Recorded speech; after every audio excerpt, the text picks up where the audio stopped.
तो चलिए देखते हैं सेशन नंबर 57। आइएगा क्वेश्चन नंबर फर्स्ट पे, देखिएगा क्या बोल रहा है। पहली भारतीय जिन्हें सूरीनाम का सर्वोच्च नागरिक सम्मान से सम्मानित किया गया है। देखिए अभी हम लोग कुछ दिन पहले देखे थे कि हमारे प्रधानमंत्री नरेंद्र मोदी गए हुए थे, पापुआ न्यू गिनी गए थे, फिजी गए थे, वहाँ क्या हुआ था कि उनको सम्मानित किया गया था। अब हमारी राष्ट्रपति, ठीक है, मतलब कहो तो भारत में पहली बार किसी भारतीय को इस देश के सर्वोच्च सम्मान से सम्मानित किया गया है। नाम क्या बोल रहा है, तो देखिएगा सूरीनाम, ठीक है, इस कंट्री का क्या नाम है, सूरीनाम का सर्वोच्च सम्मान किसको दिया गया है, तो ये दिया गया है भारत की राष्ट्रपति द्रौपदी मुर्मू को। यहाँ पे देखिएगा फिगर, ये रहे आपके भारत के राष्ट्रपति, ठीक है, द्रौपदी मुर्मू, और ये रहे आपके सूरीनाम के राष्ट्रपति चंद्रिका प्रसाद संतोखी, ठीक है। आगे आइएगा, जैसे देखिएगा अगर हम लोग सूरीनाम के बारे में देखते हैं तो ये आपका दक्षिण अमेरिका का कंट्री है, ठीक है। मान लो कि जैसे अगर ये दक्षिण अमेरिका है तो यहाँ पे आपका सूरीनाम पड़ता है, दक्षिण अमेरिका का कंट्री है।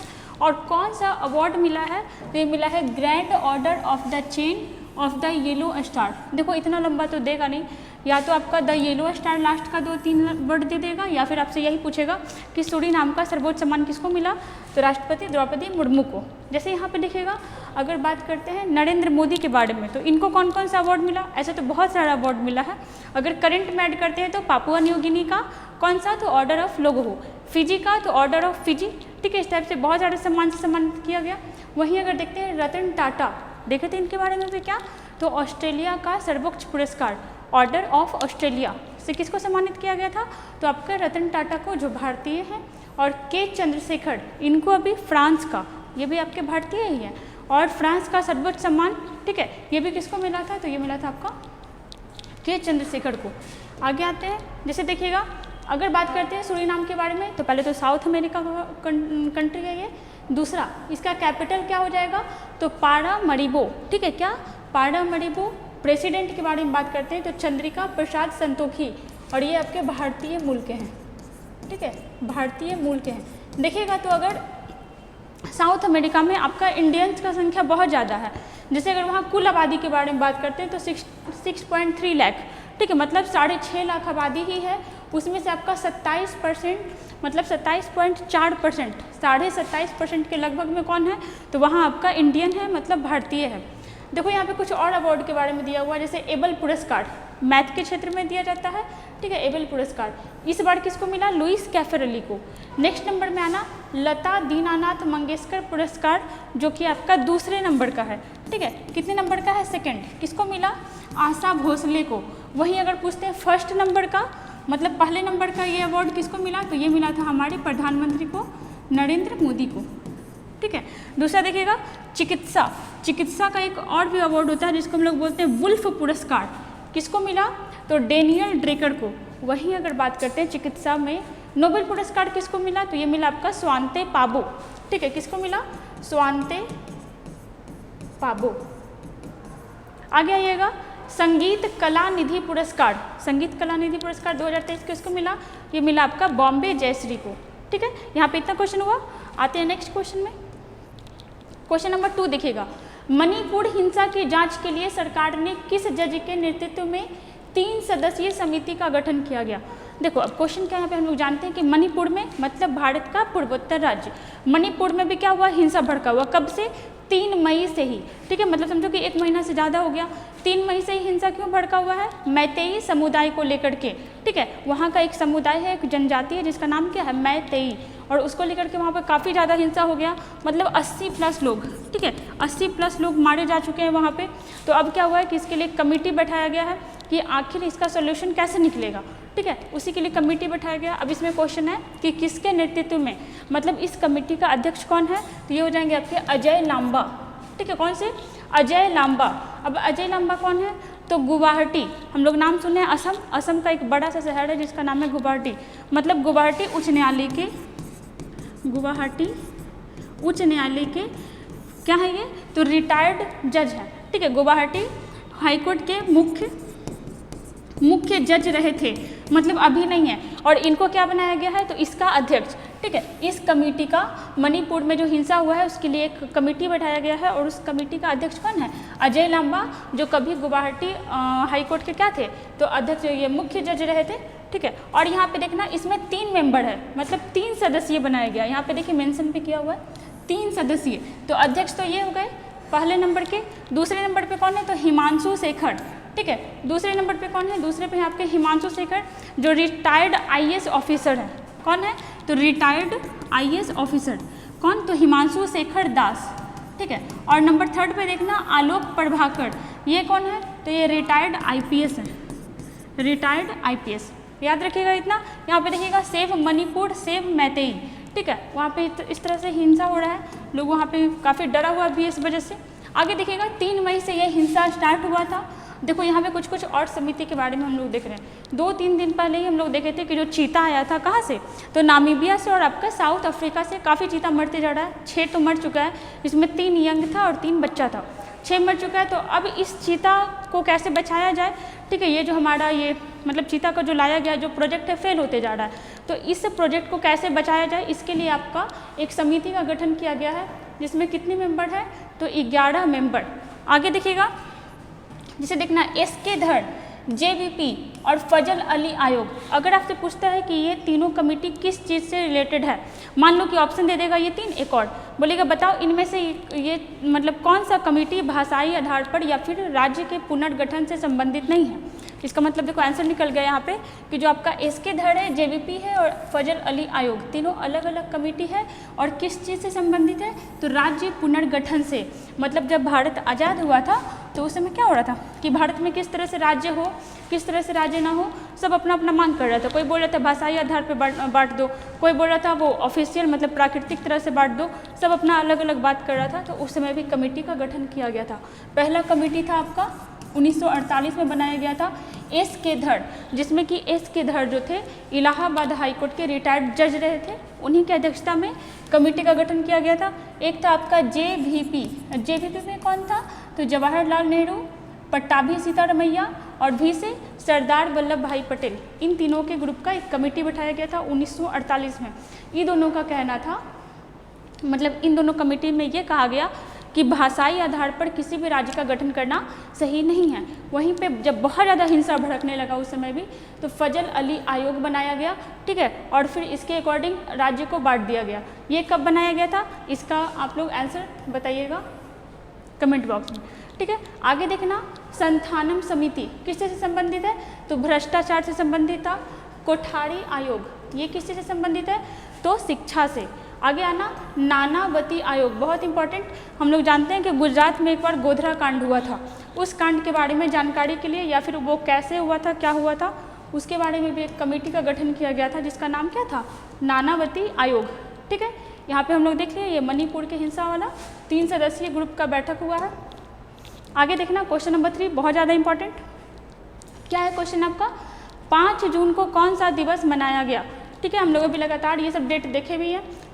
5 जून को कौन सा दिवस मनाया गया? ऑप्शन नंबर A से देखते हैं हम लोग। जैसे देखिएगा विश्व दुग्ध दिवस कब मनाया जाता है? तो 1 जून को, ठीक है, 1 जून को। वहीं पे हम लोग देखे थे राष्ट्रीय दुग्ध दिवस, तो वो था आपका 26 नवंबर को, ठीक है। राष्ट्रीय दुग्ध दिवस 26 नवंबर। तेलंगाना स्थापना दिवस कब था? तो ये था आपका 2 जून को, ठीक है, 2 जून को। विश्व साइकिल दिवस कब था? तो ये था आपका 3 जून को, ठीक है, 3 जून को। एक आपका बचा पर्यावरण दिवस, ठीक है, विश्व पर्यावरण दिवस, ये कब मनाया जाता है? तो ये मनाया जाता है आपका 5 जून को। क्या हो जाएगा आंसर? 5 जून। और बहुत ही ज़्यादा इंपॉर्टेंट है, जैसे साइकिल वाले में भी हम लोग देखे थे पर्यावरण से संबंधित था। कैसे? तो देखो साइकिल से भी पॉल्यूशन बिल्कुल नहीं होता है, हमारा हेल्थ सही होता है। वैसे ही आपका पर्यावरण, आज के समय में पर्यावरण को सही रखना बहुत ज़रूरी हो गया। इतना कारखाना हो गया, इतना ग्लोबल वार्मिंग बढ़ रहा है, जिस वजह से क्लाइमेट भी पूरी तरह से चेंज होते जा रहा है। वहीं पर देखना क्या है, तो वर्ल्ड इन्वायरमेंट डे 2023 कब मनाया गया? 5 जून को।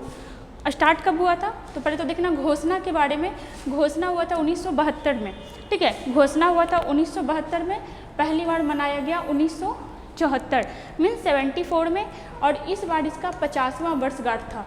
और अगर देखते हैं थीम इम्पॉर्टेंट है।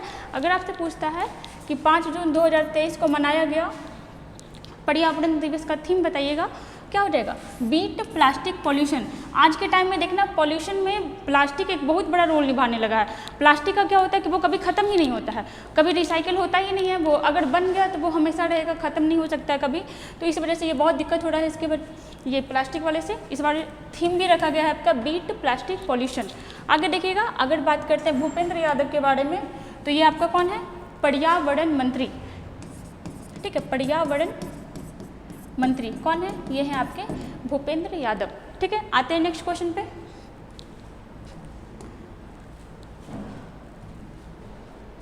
देखिए क्वेश्चन नंबर 4, भारत का AI सुपर कंप्यूटर एरावत, ठीक है, नाम याद रखिएगा, इंपॉर्टेंट है। एरावत वैश्विक सुपर कंप्यूटिंग में किस स्थान पर है। AI मतलब क्या हो गया, आर्टिफिशियल इंटेलिजेंस। अब जो है आपका ज़माना वो इंसान का नहीं, वो आर्टिफिशियल इंटेलिजेंस का ही है। और इस तरफ में देखिएगा अदर कंट्री तो बहुत ज़्यादा आगे हो गया है, हमारा धीरे धीरे इंडिया भी इसमें आगे बढ़ रहा है। यहाँ पे बात हुआ एरावत, जो क्या है आपका सुपर कंप्यूटर। पूरे वर्ल्ड में ये कितने नंबर पे है, तो ये है आपका 75 नंबर पे। कितने नंबर पे, तो ये है आपका 75 नंबर पे। जैसे देखिएगा यहाँ पे भारत के पास होगा अपना सबसे तेज सुपर कंप्यूटर एरावत, ठीक है, जो विश्व में पूरे रैंकिंग में कितने नंबर पे है, 75 नंबर पे। और देखिएगा ये कहाँ स्थापित है, तो CDAC जो कहाँ है, तो ये है आपका पुणे में, ठीक है, ये CDAC में स्थापित है, जिसका नाम है एरावत। ये पूरे 500, ठीक है, पूरा यहाँ पे 500 सुपर कंप्यूटर के नंबरिंग में कितने नंबर पे है, ये है आपका 75 नंबर पे। देखिएगा अगर बात करते हैं सुपर कंप्यूटर के बारे में, ठीक है, एक होता है आपका कंप्यूटर, एक होता है आपका सुपर कंप्यूटर। अगर बात करते हैं सुपर कंप्यूटर के बारे में, तो देखिएगा यहाँ पे थोड़ा एक्स्ट्रा फैक्ट, अगर देखिएगा फादर ऑफ कंप्यूटर, ठीक है, कंप्यूटर का आविष्कारक किसको कहा जाता है, चार्ल्स बेबेज को। किसको, चार्ल्स बेबेज को। वहीं देखिएगा भारत में, ठीक है, भारत में सुपर कंप्यूटर का जनक या father of super computer in India किसे कहा जाता है, तो ये कहा जाता है विजय भटकर। किसे, विजय भटकर को। भारत में पहली बार कौन सा सुपर कंप्यूटर बनाया गया था, परम 8000। कौन सा, तो परम 8000। और अगर अभी देखते हैं कि भारत का सबसे तेज सुपर कंप्यूटर कौन सा है, तो ये हो जाएगा आपका परम सिद्धि। कौन सा, परम सिद्धि।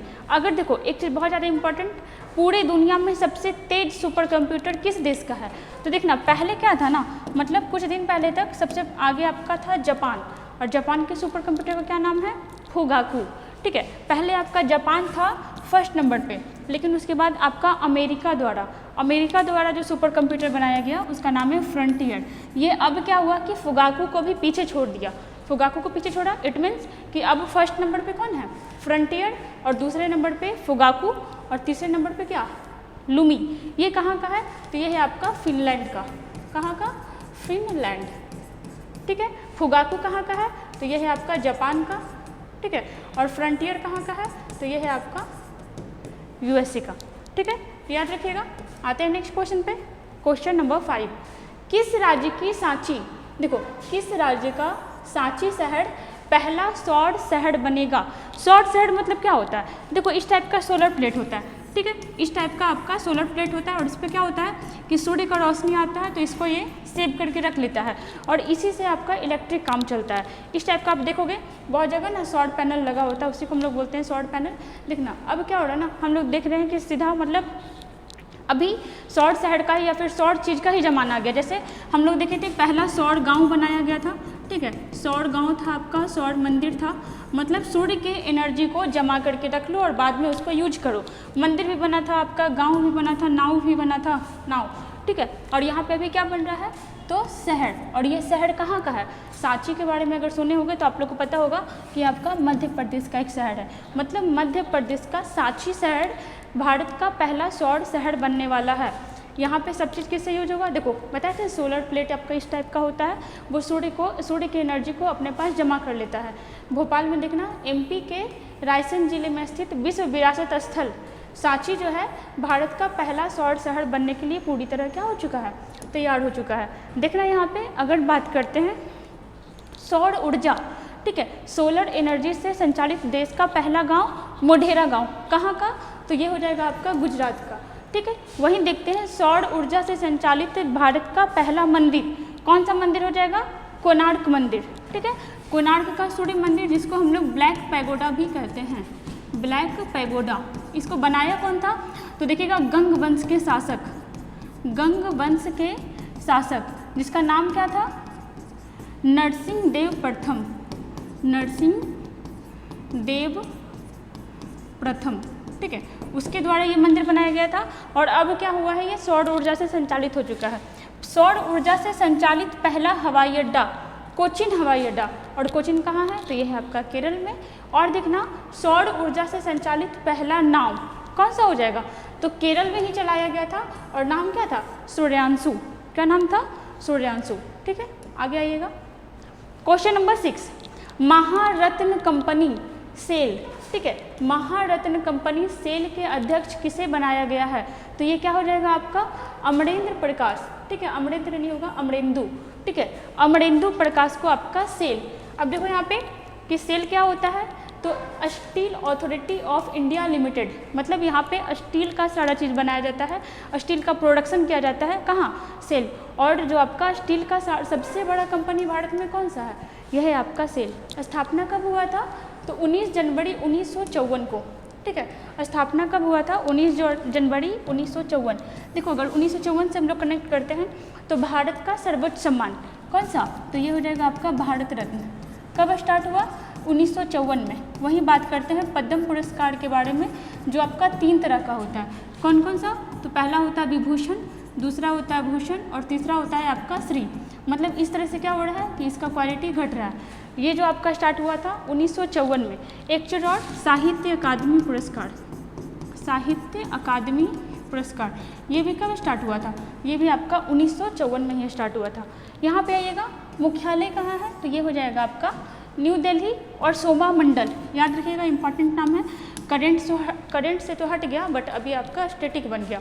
मतलब सेल की पहली महिला अध्यक्ष कौन थी, तो ये थी आपकी सोमा मंडल। और सोमा मंडल के स्थान पे किनको बनाया गया, तो ये बनाया गया अमरेंदु प्रकाश को। ठीक है, यहाँ पे देखिएगा इनका फिगर। अगर बात करते हैं राज्य सुब्रमण्यम, अभी करंट में चर्चे में थे, क्यों, क्योंकि इनको प्रवासी भारतीय सम्मान, कौन सा अवार्ड मिला था, प्रवासी भारतीय सम्मान।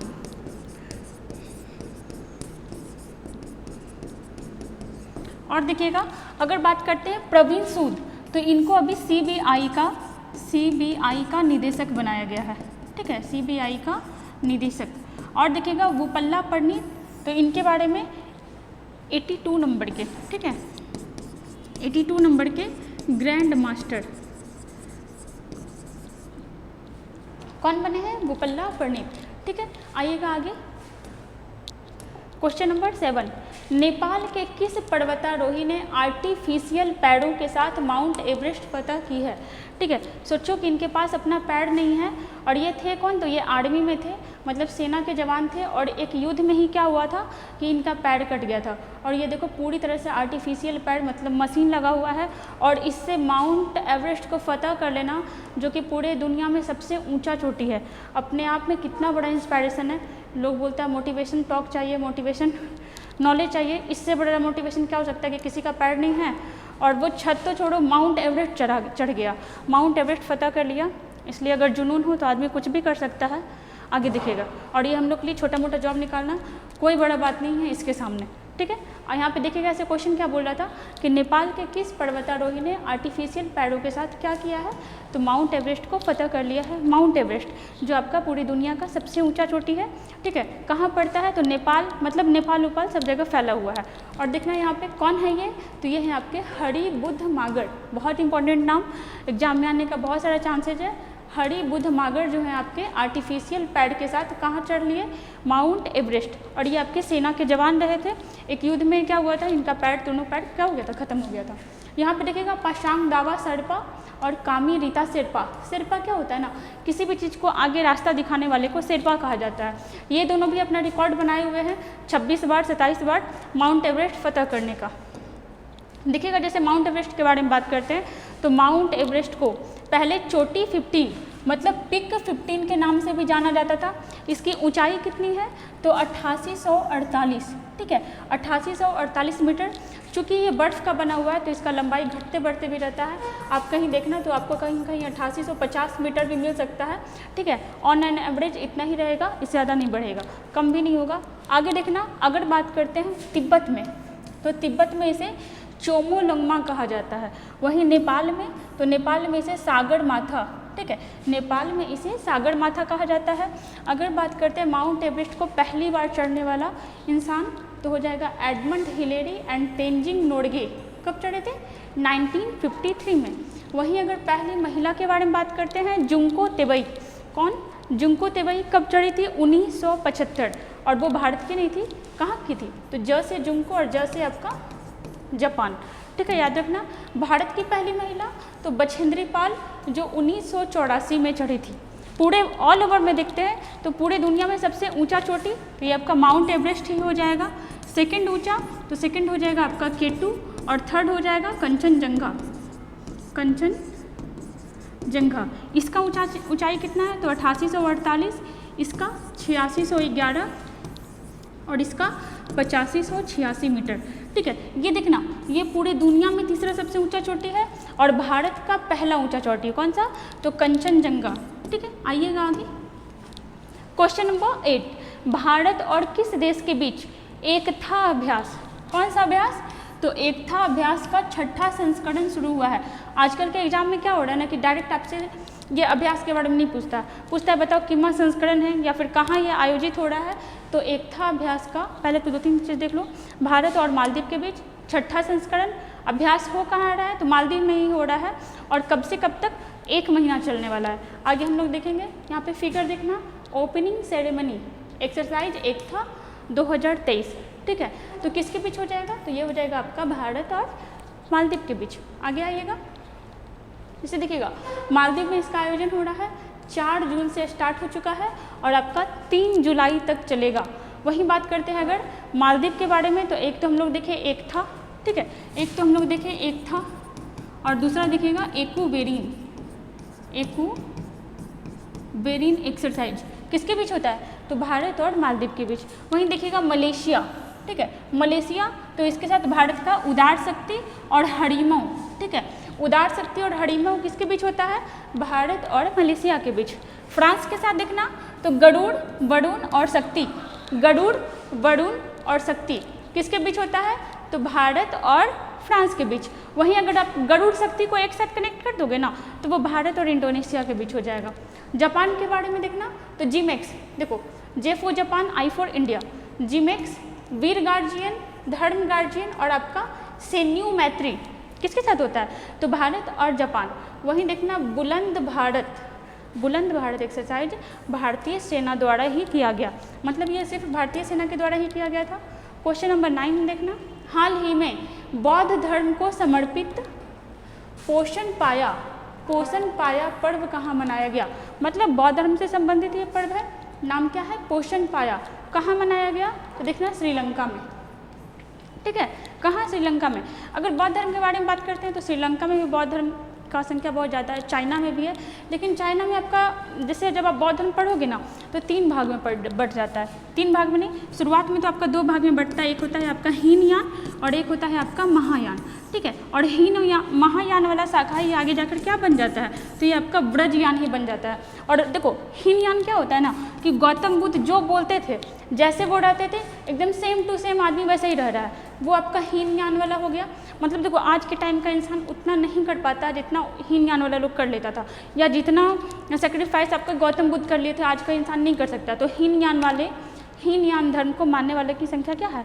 बहुत कम है। वहीं महायान क्या था? एकदम नॉर्मल था, वो रह सकता था, और उससे भी ज़्यादा मॉडिफाई वो कौन सा हो गया है? तो ब्रजयान शाखा। वो बस कहने को बौद्ध धर्म है लेकिन कुछ भी नहीं मानता है उस टाइप से बौद्ध धर्म का जो गौतम बुद्ध बताए थे कि ऐसा करना चाहिए। ठीक है, तो ये ब्रजयान। चाइना में देखोगे ना तो चाइना बौद्ध धर्म को मानने वाला ही है, लेकिन वहाँ आपका ब्रजयान शाखा को ज़्यादा माना जाता है। ये जो आपका फेस्टिवल है कहाँ मनाया गया? श्रीलंका। ठीक है, कहाँ? श्रीलंका। देखिएगा, जैसे देखिए यहाँ पे फोटो दिया हुआ है, एक क्वेश्चन आ सकता है कि गौतम बुद्ध की सर्वाधिक लंबी मूर्ति।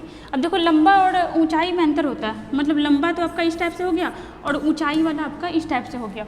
अगर आपसे बात करेगा कि गौतम बुद्ध की सर्वाधिक लंबी मूर्ति कहाँ लगाई जा रही है या कहाँ बनाई जा रही है, तो बिहार में।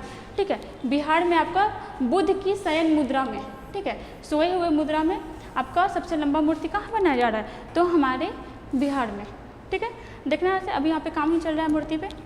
जैसे देखिएगा दांत का मंदिर, एक क्वेश्चन आता है कि दांत का मंदिर कहाँ है? तो ये है आपका श्रीलंका का, और ऐसा मान्यता है कि ये जो दांत है ये गौतम बुद्ध का है। ठीक है, जब गौतम बुद्ध का महापरिनिर्वाण हो गया था मतलब बौद्ध धर्म में अगर किसी की मृत्यु होती है तो उसको महापरिनिर्वाण कहा जाता है, सबका नहीं, जो उसमें गुरु होते हैं। तो गौतम बुद्ध का जब महापरिनिर्वाण हुआ था तो उनके अवशेष को अलग अलग जगह पे रखा गया था। तो जो दांत को रखा गया था तो वो दांत का मंदिर बना दिया गया है। और कहाँ? तो श्रीलंका में। जैसे देखिएगा लाइट ऑफ एशिया किसे कहा जाता था? तो ये कहा जाता था आपका गौतम बुद्ध को। गौतम बुद्ध को और भी क्या कहा जाता था? तो शाक्य मुनि, शाक्य मुनि भी इनको कहा जाता था। आगे देखिएगा एक चीज़ और, ये जो आपका बैसाख पूर्णिमा है ये गौतम बुद्ध का नहीं, बैसाख पूर्णिमा जो है बौद्ध धर्म वाले लोगों का सबसे मुख्य फेस्टिवल है। कैसे? तो देखना, मतलब ये कोइंसिडेंस ही रहा था कि गौतम बुद्ध का जन्म भी कब हुआ था? तो बैसाख पूर्णिमा के दिन, ठीक है। उनको ज्ञान की प्राप्ति भी कब हुई थी? बैसाख पूर्णिमा के दिन। और महापरिनिर्वाण, जिसको हम लोग निर्वाण होगा, जिसको हम लोग नॉर्मल लैंग्वेज में बोले तो डेथ, ठीक है। महापरिनिर्वाण भी कहाँ हुआ था? तो तीनों का तीनों चीज़ आपका बैसाख पूर्णिमा के दिन ही हुआ था, इसीलिए इसको बुद्ध पूर्णिमा भी कहा जाता है। और बौद्ध धर्म वाले लोग इसको बहुत अच्छे से मनाते हैं। एक चीज़ और देखिएगा कि आज के टाइम में हम लोग मूर्ति पूजा करते हैं, ठीक है। आज के टाइम में जो हम लोग मूर्ति पूजा करते हैं या जो जुलूस निकलता है, प्रोसेसन निकलता है, सबका निकलता है, हिंदू का निकलता है, मुस्लिम का निकलता है, ये प्रथा कौन स्टार्ट कराया था? ये आपका बौद्ध धर्म वाले लोग ही ये प्रथा स्टार्ट कराए थे। और ऐसा भी कहा जाता है कि भारत में मूर्ति पूजा का प्रारंभ भी कौन करवाया था? तो गौतम बुद्ध का ही पहली बार मूर्ति बनाया गया था मथुरा कला में, ठीक है। और वहीं से क्या हुआ कि मूर्ति पूजन स्टार्ट हुआ। और जो भी जुलूस निकलता है, जो भी प्रोसेसन निकलता है, उसका शुरुआत भी कौन कराया था? तो बौद्ध धर्म वाले लोग ही, ठीक है। आगे आइएगा, क्वेश्चन नंबर 10, WPL 2023 में विजेता टीम कौन रही? अब देखो ये क्वेश्चन हाल का नहीं है, पहले का है, मतलब आज से एक आध महीना पहले का है।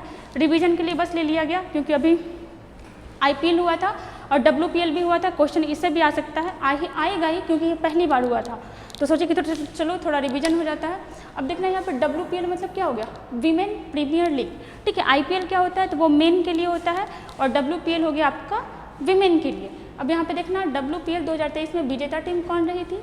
तो जीता था आपका मुंबई इंडियन। मतलब किस टीम के प्लेयर जीती थी? मुंबई इंडियंस की। और किसको हराई थी? तो दिल्ली कैपिटल्स को। किसको हराई थी? दिल्ली कैपिटल्स। वहीं जो अभी मेंस वाला हुआ था उसमें कौन जीता? उसमें जीता CSK, है ना, धोनी का टीम। चेन्नई सुपर किंग्स जीता। और किसको हराया? तो GT मतलब गुजरात टाइटंस को, हार्दिक पांड्या वाले टीम को हराया। देखो ये भी बहुत इंपॉर्टेंट है, ये तो इसका 16वां संस्करण था ना, लेकिन ये आपका पहला संस्करण था। पहला वाला कोई भी चीज़ बहुत इंपॉर्टेंट होता है। WPL से भी क्वेश्चन आएगा, इसके बारे में देखिएगा थोड़ा। अगर बात करते हैं कि WPL जो हुआ था इसका इस बार पहला संस्करण था और स्टार्ट कब हुआ? 2023 में, ठीक है। और इसका शुभंकर मैस्कॉट कौन था? तो मैस्कॉट था आपका शक्ति। टीम के बारे में बात करते हैं तो कितना टीम था? तो ये था आपका 5 टीम। वहीं IPL में कितना टीम था? तो IPL में आपका 10 टीम था। मैच कितना हुआ था? तो मैच हुआ था आपका 22 और IPL वाले में 74 मैच हुआ था, ठीक है, मेन वाले में। आगे देखना इसका स्पॉन्सर कौन था? WPL का स्पॉन्सर कौन था? वो हो जाएगा आपका टाटा। और IPL का भी स्पॉन्सर कौन था? वो भी था आपका टाटा। अगर बात करते हैं कि महिला वाले में पहला मैच किसके बीच हुआ था? मुंबई इंडियंस और आपका गुजरात टाइटंस के बीच।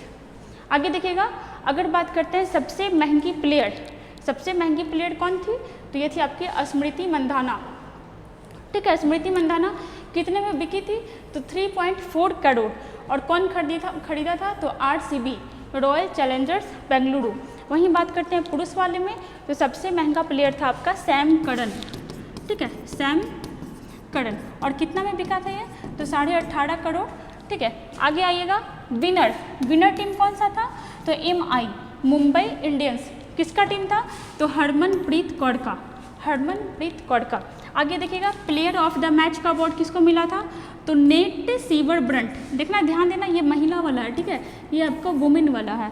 प्लेयर ऑफ द मैच का अवार्ड किसको मिला था? तो ये मिला था नेट सीवर ब्रंट को, जो MI की थी।